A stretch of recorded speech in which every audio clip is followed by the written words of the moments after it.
We begin with some breaking news. American warplanes are unleashing airstrikes in Iraq. Navy fighter jets attacked forces from the Islamic terror group ISIS, also known as ISIL. Late last night, President Obama authorized the Pentagon to carry out limited strikes to protect Americans in the region. Let's get right to David Martin at the Pentagon. David, good morning to you.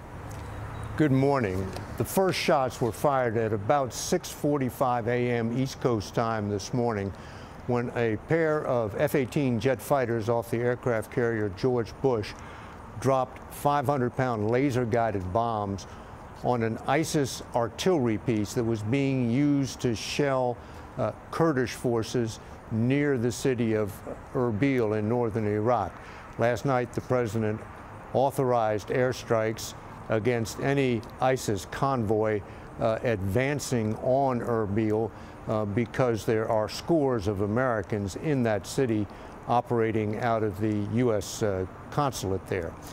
This was the first strike, but almost certainly not the last, because the president has authorized strikes not only to protect the city of Erbil, but also to break the siege around a mountain called Sinjar, where these ISIS forces have thousands of Iraqi refugees surrounded. Last night, the U.S. airdropped food and water just to keep them from starving or dying of thirst. But the only real long-term solution will be for those ISIS forces either to withdraw or for U.S. airstrikes to go in and try to break the siege. And David, what do we know about who is running this military campaign? Well, this strike was ordered by General Lloyd Austin. He is the head of the U.S.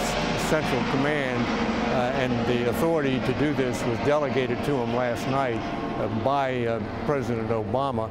General Austin is a veteran of the Iraq War. In fact, he was the commander of American forces in Iraq at the time of the pullout of American troops in 2011.